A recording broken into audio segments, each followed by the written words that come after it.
The lights darken.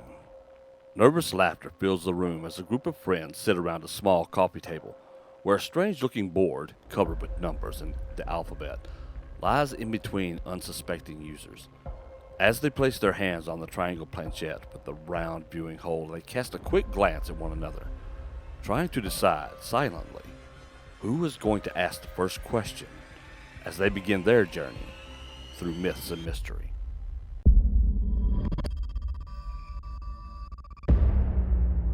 Search goes on in San Francisco for the man known as the Zodiac Killer.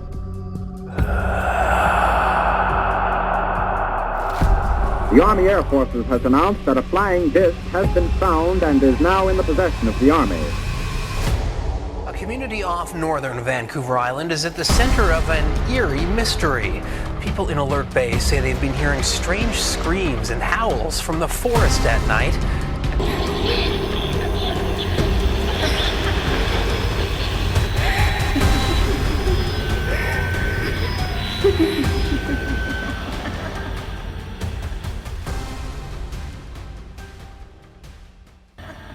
The Ouija board has had a long and complicated history with its links to the occult and mysticism.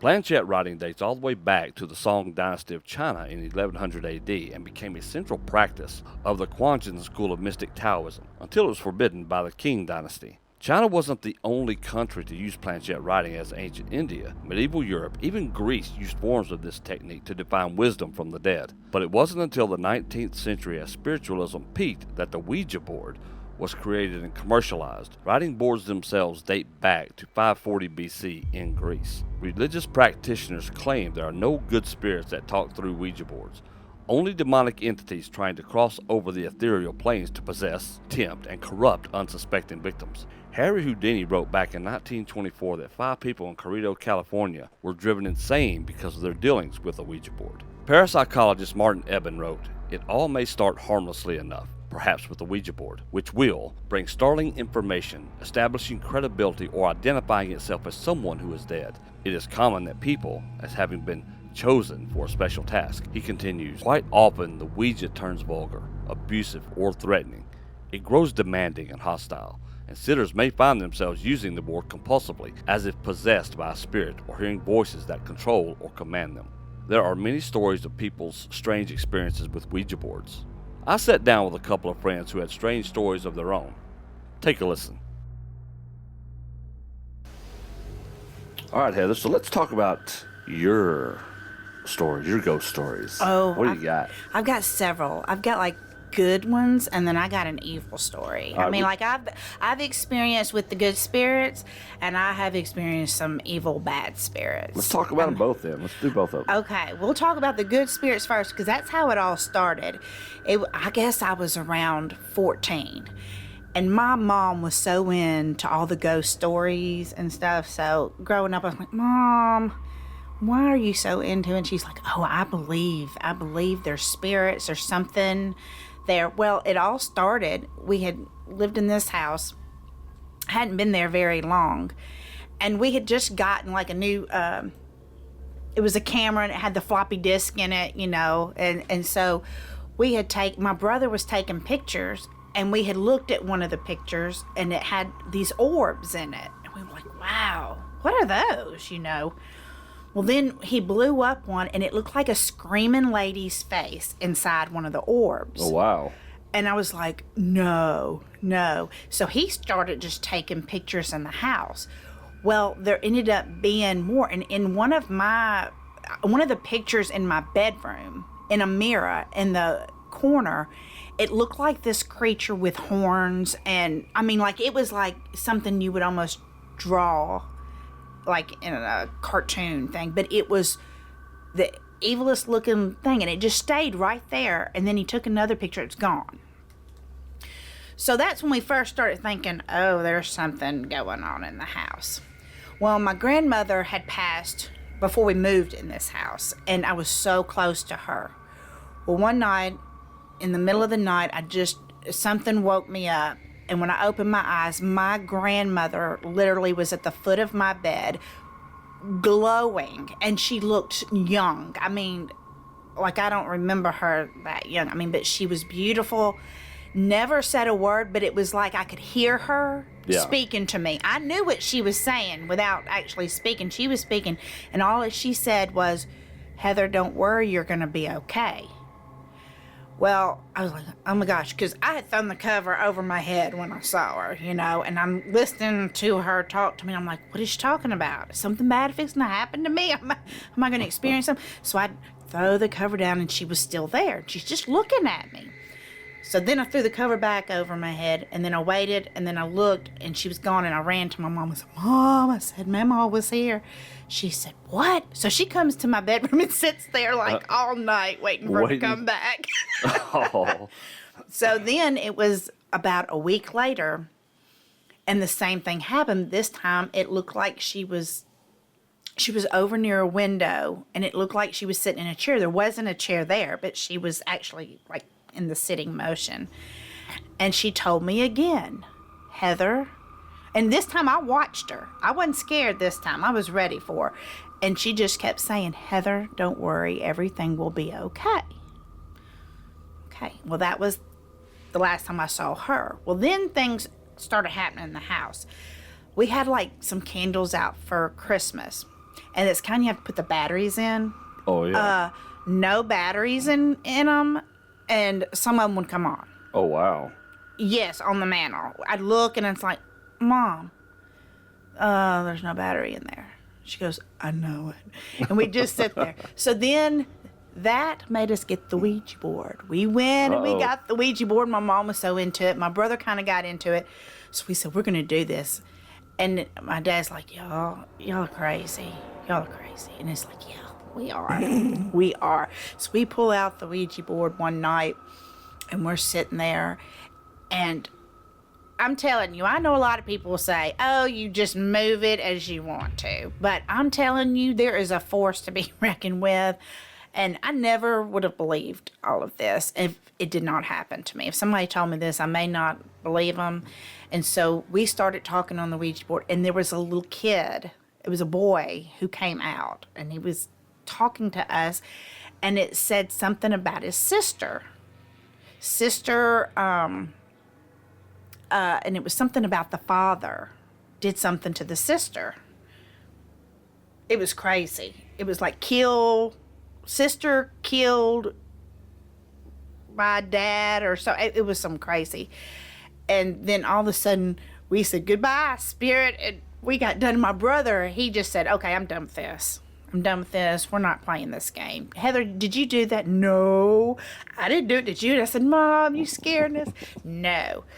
Well, then to come to find out, the people who lived there before us, he was a Catholic priest. So then I'm like, oh my gosh. Okay, the priest was here. Something happened with that priest here. But things like that, like the lights like the ceiling fan lights would come on and off. And so that wasn't as scary to us, those kinds of things. It was more like, Did you ever find out what that was in there? No. And I tried, because my mom even tried looking up like in our area to see if anything had happened, and we couldn't find anything because it was like, oh my gosh, something had to have happened. Yeah. And so my grandmother was there in that house. Well, not long after that, I moved to Martin, Tennessee. I went to UT Martin, and I said, well, maybe my grandmother was telling me, you know, hey, I'm going to go with you. You're going to be fine with this travel in life. You know, you're going to go on and do things. Oh, was I wrong? I rented a little condo there in Martin on Baker Road, and it was the cutest little condo, and it had been empty for a while. Now I know why. I know why. Well, my mom would come stay with me some on a couple weeks. You know, she'd come here and there, but she was there one night, and we were upstairs. The bedrooms were upstairs, and we were laying in bed, and all of a sudden, against the wall, straight down, was my den. And we kept hearing this noise like boom, boom, boom. I mean, it in perfect sequence, But I said, Mom, what is that? And I kept thinking maybe it was the guy next door or something, But I said, no, that's coming from downstairs. And I said, Mom, we got to go look. She goes, but Heather, what if somebody's in here? I said, well, they just gonna get us. I said, but I got to go see what that is. So we went down the steps. My mom's like right on me, like on my shoulders. And we go, and there's like, the light would come in through like the window from the lights around the complex place. And I had a rocking chair next to the wall, and that thing was rocking. The rocking chair was going, and all I could see, I thought somebody was sitting in it. It was a dark shadow. There was no light about it. It looked like a dark shadow sitting there, and it was just rocking, and that rocking chair was hitting the wall. I turned around. I said, go, Mom. And she was crawling like a spider monkey or something up the stairs, and I got so tickled her. But I said, go, go. We got in the bedroom. We shut the door. I said, oh, my God, what was that? She goes, I don't know, but it's not good. I said, no, Mom, it's not good. Well, I had a little wicker dresser in my bedroom, and I had pictures galore, like photo frames. And at the back, I had a poster of James Dean, and I love James Dean. But it was a framed poster, but it was at the back. And I'm talking about if you touched one photo because of the ridges in the wicker, they were all going down. You touch one, it's like dominoes. There's no way to do anything. Well, we went to sleep. We finally got to sleep after many hours of freaking out. And we woke up the next morning, and my James Dean poster was upside down. Upside down, perfectly. Wow. No other pictures were moved. Because I looked at my mom and said, Mom, did you do that? She goes, now how am I going to get it? Why would I get it? And I said, none of the pictures moved, because I went and put it back. And when I did, the photos started falling, because, as I said, I had so many of them. And I'm like, okay, this is bad. This is bad, Mom. What am I going to do? Well, she went home, and then it was about a week later, and I didn't have a gun with me, and because I told my dad I was scared, because when I moved out on my own, he's like, you need this gun? I said, no. So he gave me a police billy club, and I slept with it beside my bed, waiting, I'm just going to swing, and hopefully I can knock your head off or something. But I was asleep, and I was laying there, and all of a sudden, and I was on my stomach, I think. Yeah, because I had my hand up under the pillow, and I felt the bed, like somebody sitting on the bed. The hairs on my arms and body, and when you feel somebody like on your neck, and you just cringe, and you kind of bend your back forward, and you're like, oh my gosh, what is that? I had that feeling, and I was like, oh my gosh, somebody's fixing to attack me. I had my hand on the billy club. It was right there beside the bed. And I'm like, okay, Heather, on the count of 3, you're just going to have to do it, because the bed, and the sensation was increasing. So I grabbed it, and I kind of swung around. And when I did, there was nothing there. Nothing there. And I said, oh my gosh. Well, come to find out about this place. Yeah, somebody was killed. Yeah, what did you tell the landlord? They were like thrown out of the window and stuff up there. I mean, like it was crazy. So that's why it was empty, I'm sure, because here I am, somebody not from the area. Oh yeah. Well, we got a sucker right now coming in. Let's rent it to her. But that was the most evil feeling place. And then I think also there may have been because there was a lot of fields behind it. I mean, like when you look out the back, it's just fields. So, and they said that there was some Indian burials out there too, I think. So be a lot of so energy, there's a lot of spirit. Lots of energy there, but How that long did was you stay evil. there? Until I stayed there for about a year, a little over a year. And then my brother moved in and finished his school, and he came at the end, and nothing ever happened when he was there. I guess he was the protector in there or something, but he never did. But I never saw my grandmother again. It was only in that house. So I don't know if they get to a place and that's where they stay.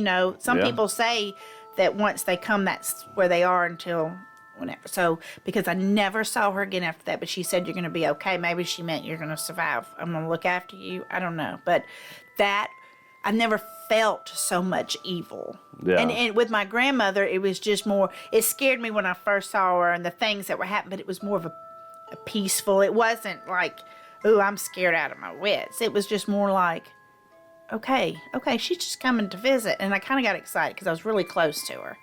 But it said when I moved, she never reappeared. And then the evil happened. And then when I left there, I've never had another encounter, ever. That's interesting. So I don't know what it is. I don't know if it's the places, and that is definitely a place. I'd love to go back and see if anybody who lived there after me had any kind of experience in that house, in that condo. For sure. I'd love to do that. That'd be interesting.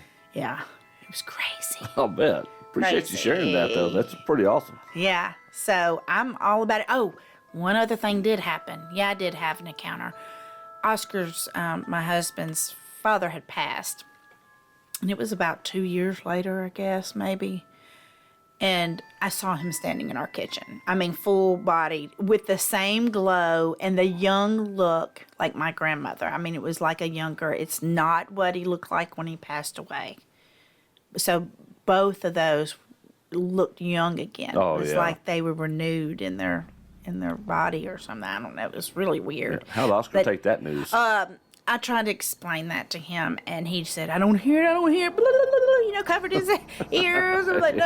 I can see him doing that, too. No, he wants no part of it. He don't want to listen to my stories. He thinks I have spirits with me, and I'm going to release them wherever I am, and he does not want to hear. He is not about it. Yeah. And I told him, I said, well, it's not that come spirits, come be with me. I said, it's just something that happens. I don't know if it's just where you are, if somebody connects with you. I said, because I was so super close to my grandmother, and I didn't ever have anybody else, family members that have passed, do that. So it's not like I have some kind of special power, I don't think, but I mean, it just happens. Oh, yeah. Interesting. It's fascinating. So Thanks for coming by and sharing that with us. Yes, that's my story. I love all this, and I can't wait to hear all the other stories. We got some good ones. Stay tuned for Johnny Pace's Ouija board story. Oh, I can't wait. It's long, but it's worth it. I'm going by my dad's, and I'm going to get the Ouija board that we had growing up because it's still there, and I'm going to take it home to Oscar. I'll just pull it out on the bed. Look, I'll just pull it out on the bed when he's there and just start doing something. Yeah, let me see how that goes. Oh, I would love to see that. Maybe I'll record that. That's right. Well, thanks for stopping by, Heather. Thank you. This is back in 1990. Went to college in 1989, and right after Christmas break, we got back. Living in the dorm in Mississippi State, and by halfway through the year, you kind of know everybody on the hall. So when you get back from Christmas, you're seeing everybody. You made friends with everybody now. And we were in Smith Hall at Mississippi State. We kind of knew everybody, at least first names. So we're all getting along. Everybody's having a good time. And somebody had brought in a Ouija board. And it wasn't like a sophisticated, it was a little Mattel thing they used to sell at Toys R Us, that Ouija board. So anyway, they brought it in, and folks have been messing with it. And I'd seen the movie Witchboard and all that kind of stuff. And I was like, okay. And I had a roommate. He and I grew up together, and they went to church together and stuff. And he didn't want to mess with it at all. So we went down to one of the rooms where they were playing with the board. I say playing in quotes, but there was two guys in the middle of the room on the board, as they say, had their hands touching the little thing that slides over the letters and the numbers and stuff. And there was about 12 guys in this little dorm room, and we're standing at the doorway. And my buddy is kind of outside the doorway more than I am.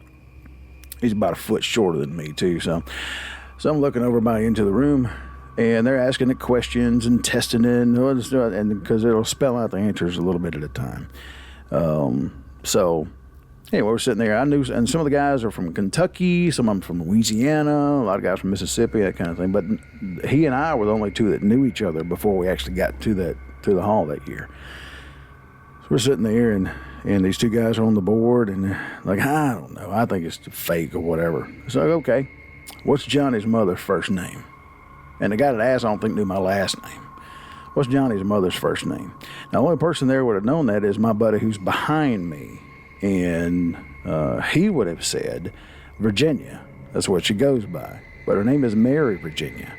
And that little board spelled out Mary.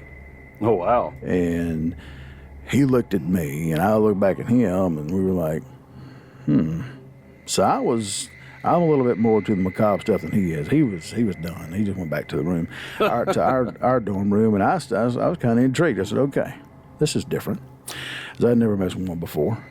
Anyway, it went on, and we kind of got hooked on that thing for about a week and a half. We went as far as to there was a group of us. We took it out to the cemetery in Starkville. And there was about 6 or 7 of us, and we went up to this, we tried to find a tombstone where there wasn't anything on one side, so nobody that was with us would know anything about what was on the other side. So we took it out there, put it right on top of that tombstone. Nobody went to the other side, didn't even look at it.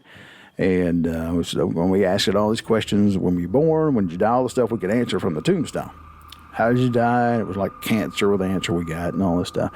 So then we had a girl that was with us. She was writing all this stuff down. So we got to remember this. So we went around to the other side, and it got it all right. Wow. All of it. Oh, date of birth, date of death. I mean, we couldn't tell if he died of cancer or not, but the name, and it was just a weird name, weird spelling, or whatever. And we were like, okay. So I grew up religious, okay? And so this is I'm uneasy but intrigued because I like the macabre stuff. I like all that horror stuff. Always have. Anyway, Halloween's my favorite holiday. And so we're like I said, we're kind of hooked in this thing now. So we're okay. One thing that the board was doing,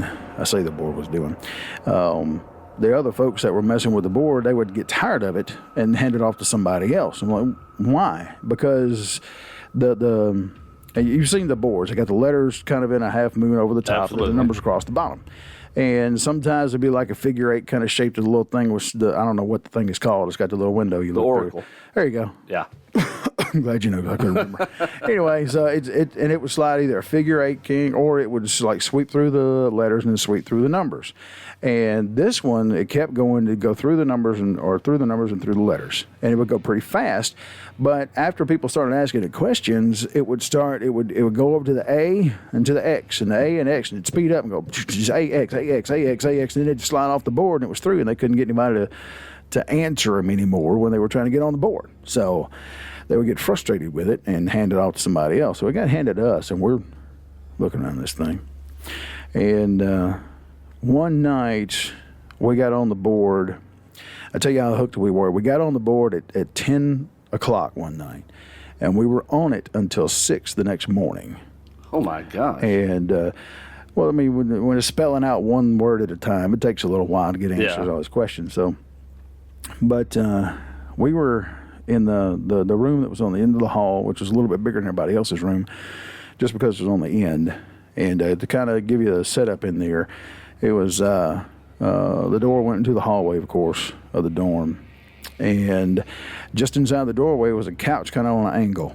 And the guys that were on the board was sitting on the couch. And I was sitting behind the couch inside the doorway to the left on the bottom bunk bed. They had them stacked one on top of the other. And the other guy was in the floor in front of the couch. And this is all right inside the doorway of the dorm room. On the far side of the dorm room, which was only 12 feet or 15 feet long, was a desk. And in the corner behind the desk, way away from us, was a speaker sitting on top of a milk crate. This is dorm room stuff we're talking about. And this is 1990, so the speaker's it's like 3 feet tall. So the speaker's over there, and on top of the speaker is one of those little bitty alarm clocks with the little rubber stoppers on it, just plugged in up there. And then there's an electric razor sitting right beside it on top of the speaker. And it's way on the other side of the room. And I'm telling you all that for a reason. But anyway, we're sitting there, and the two of the guys are in the room with us they're from Bruce. And one of them was Bob. I can't remember the other guy's name.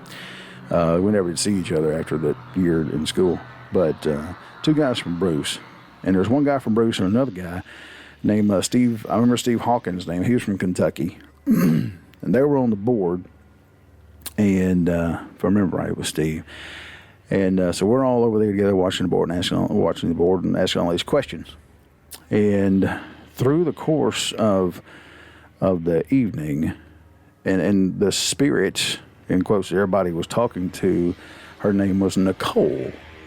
And so we're going through this thing, and Nicole had messed with a couple of folks up in the room and at other nights. There was one night in particular, there's a guy named Rob from Kentucky, and the guys on the board were asking questions and would say, is there anybody in the room that you know? And she spelled out Rob, got his attention, because he's not on the board at the time. He's like, well, how do you, said, well, what color's your hair? Black.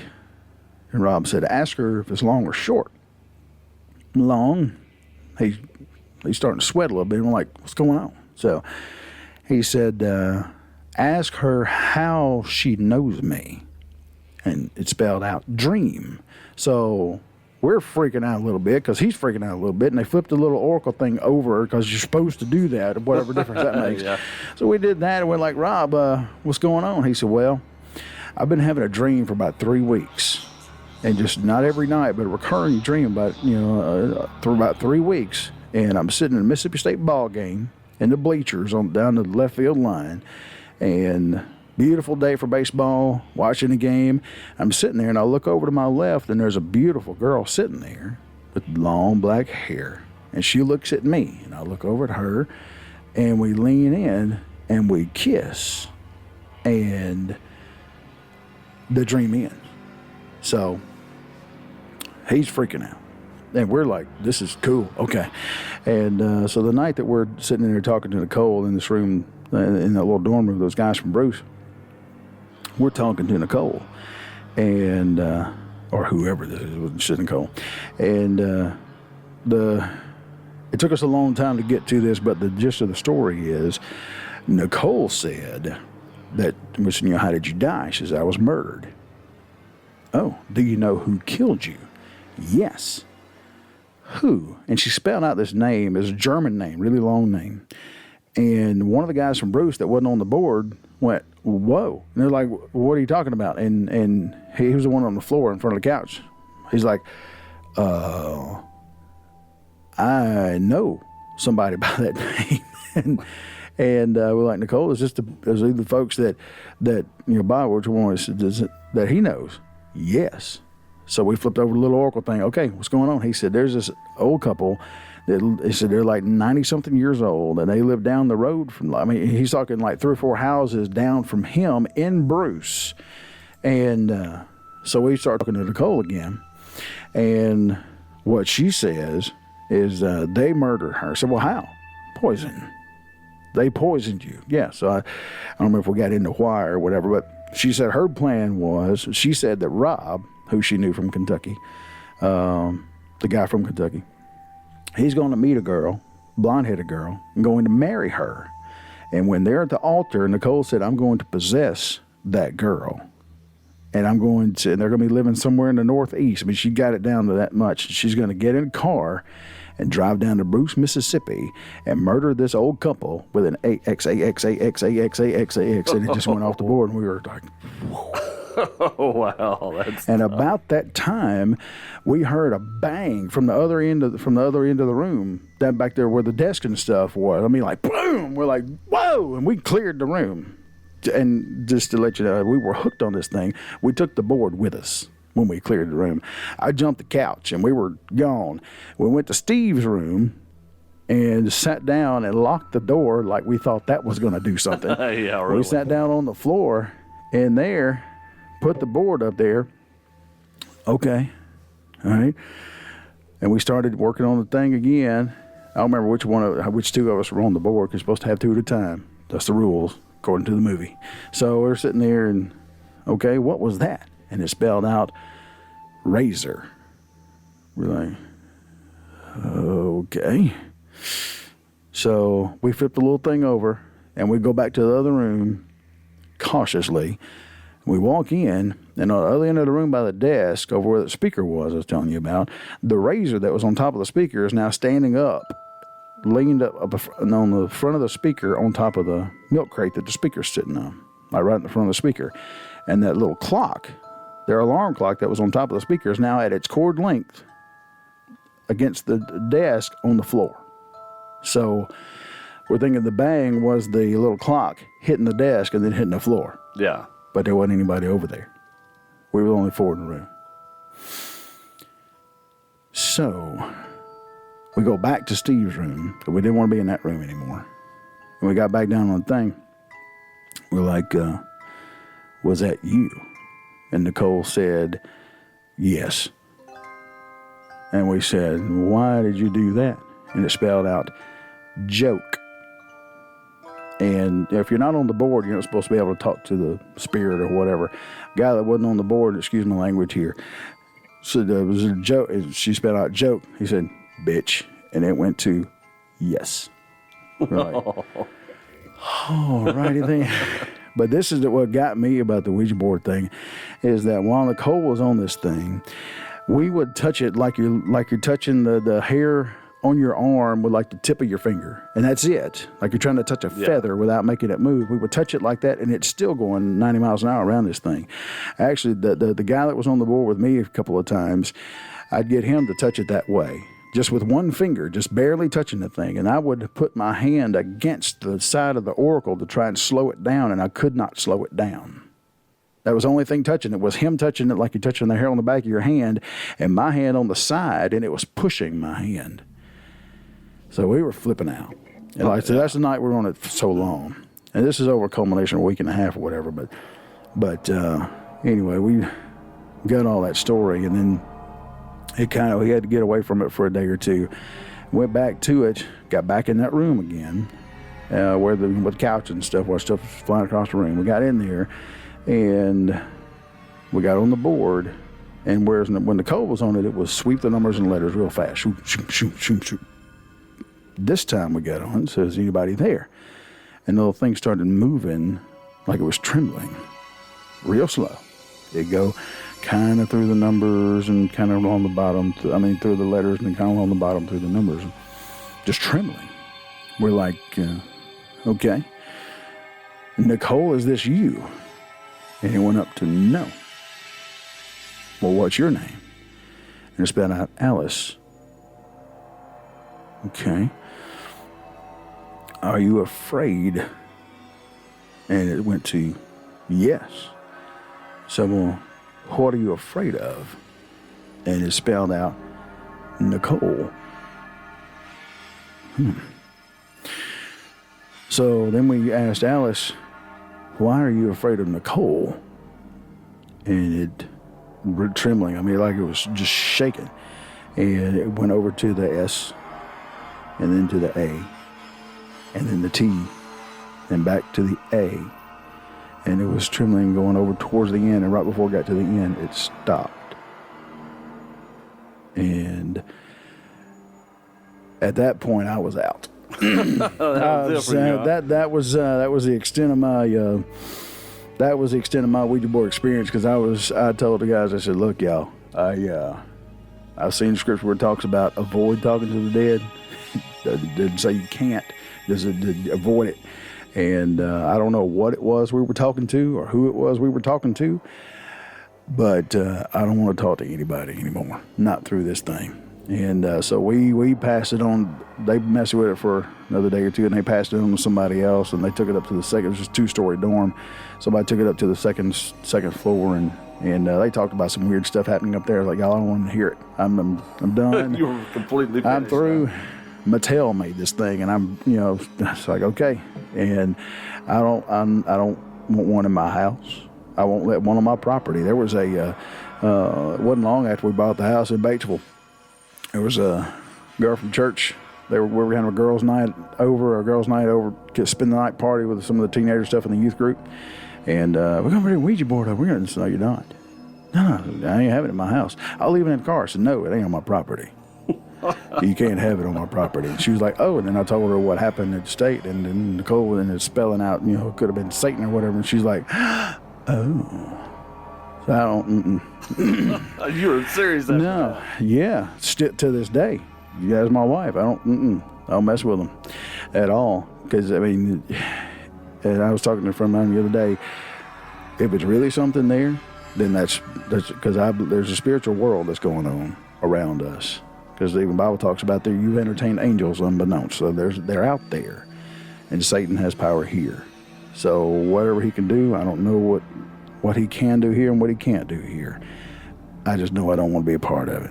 Yeah, and I still like the macabre. I still like scaring folks, Halloween, all that kind of stuff. I like to be scared and I like all that. But you get down to the brass tacks, and it's like, no, I don't want one thing in my house. Well, you're talking about a direct doorway into something you probably wouldn't be a part of. Well, and we were inviting. I mean, when we did the thing in the room, we had the score to Halloween 5 going on the stereo. Well, y'all just we had a went all revolving light in there with a mask over the light on it. Yeah, we were all inviting. Please come in and talk to us, and they did. And we were like, I got a cousin from Winona. She and a friend of hers.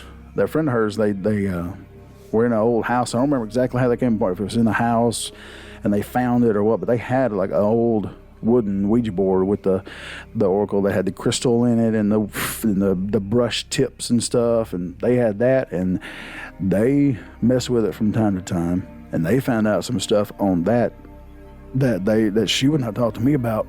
we were in the same class. We were cousins. We were in the same class in school. And last reunion we had, which was years ago, it came up then, and she still wouldn't talk about it. Wow. She was like, no. They broke it in half and burned it. Oh, jeez. I said, okay. It's a very interesting, though, thing. I mean, the guy who sits in that chair when we do Reaping the Night, Jason. Yeah. We had another one. We did our last Reaping the Night, which was last Friday. We didn't get to do it last night, but yeah, last Friday night when we had it, we were supposed to talk about something totally different. We had all these haunting stories we wanted to talk about. We were going to read these stories on there, and kind of like what we're doing tonight on Halloween, but we were just going to do that then. Yeah. And so I don't know how it got brought up. I need to go back and listen to the episode, really, but the Ouija board got brought up. Well, Jason is a minister. All right, so he does a lot of sermons and stuff every now and then, but Jason's one of these. He's very open to everything, though. Right. He's not one of these guys who's a minister, so nothing else can possibly. He's very open to all the possibilities. Yeah. So we were talking about it. He's like, he can't even stand to talk about it. So my other co-host, Kevin Cruz, who used to do radio in Memphis forever. Okay. So Kevin's sitting there, and we just start giving Jason the hardest time about this Ouija board thing. I mean, we do nonstop. It's nonstop. It's just to the point where you can't even help it. But the look on his face every time you talk about it, I was like, you know what we could do? We could actually get somebody to draw us a Ouija board up underneath our studio table right here. I said, and Jason would never know he was in the whole time we're doing this on Friday night. You can just see the thoughts start turning in his head, right? that, oh, you guys are too much. I know y'all are just playing. Like, Jason, no, he's playing. Yeah. It could really happen. You never know. But I've had my own experiences with them that were just freaky. Yeah. Of course, when you're playing with a Ouija board in a trailer park, a whole lot of bad things can go wrong at one time, right? So, but we've had it where I've seen it where it's flipped off the board on its own. Yeah. To where the board itself is laying flat on the table, and the edges aren't over the edge of the table. Right. The board's flat, and the hands are on top of it, and the board, flips off, and the oracle spins. I mean, I've seen some crazy stuff with the Ouija board. Yeah. I haven't messed with one since I was 17, so 30 years or so, I guess. There's a spiritual realm, and people try to mess with it, and we are not.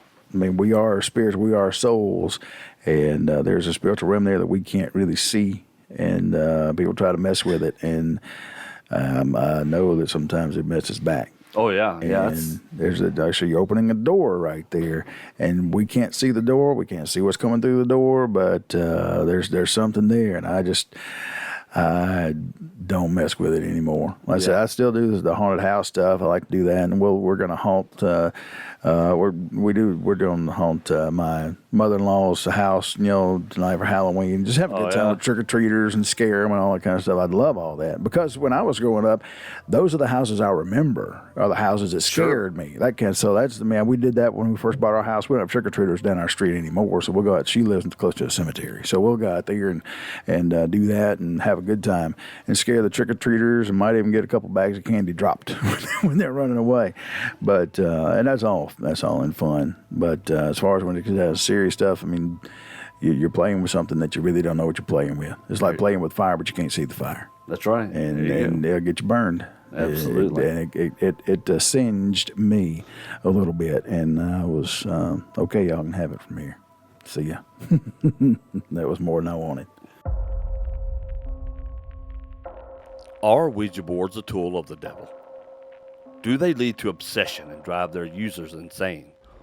Or are they simply harmless toys that somehow pick up on brainwaves to subconsciously move the planchette in the same way that we start singing a song seconds before it plays on the radio?